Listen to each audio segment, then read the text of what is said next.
Secretary General of the Democratic Party, Siranda Gerard Blacks, who is also a member of the East African Legislative IALA, said there is need for political dialogue and consultations in Ugandan politics to guarantee sustainable peace in the country. He asked the government of Uganda to benchmark from other East African countries such as Kenya. When things are tough, Kenyans come to sit together.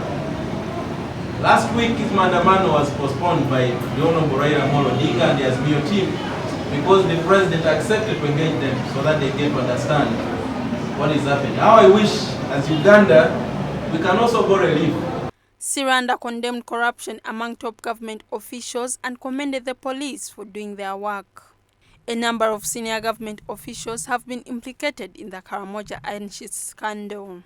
Siranda, however, urged the police officers to mind the way they treat members of the public who are expressing their freedom of speech. He asked the police to ensure that the public enjoy their rights as the police also perform its duties of protecting and serving the public. And all the institutions of Uganda do their job. All we want to see and what we have been yearning for as DP is let people be brought to book. We believe that the net now is starting to capture some big fish. And we believe that it's not going to stop at that.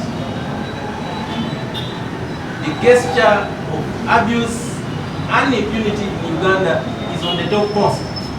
Honorable Siranda noted that work is ongoing at border points of East African Community member states to create easy access to East African markets and address issues arising from non-tariff barriers.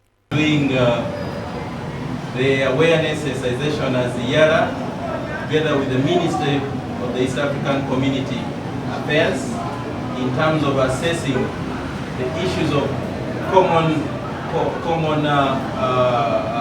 market and also addressing the issues of tariffs barriers within the region. He appealed to regional leaders to ensure that there is a single uniform policy for the management of refugees in East Africa. But we still believe, even with the policy, we need a law that will ask, first of all, we will do a study to assess all the 7 member states. Do they have laws governing refugees? And if they have them, how can we compress it so that it becomes one law? Uganda officially became a multi-party state in 2006, following the 2005 referendum on political systems, paving the way for the formation and registration of new political parties and the renewal of older parties such as DP and the Uganda People's Congress UPC. Previously, these parties had been confined to run their activities from their headquarters under Legal Notice No. 1 of 1986. Prior to that, Uganda had been a de facto one-party state since 1986, with the National Resistance Movement or the Movement Party holding power and outlawing opposition parties.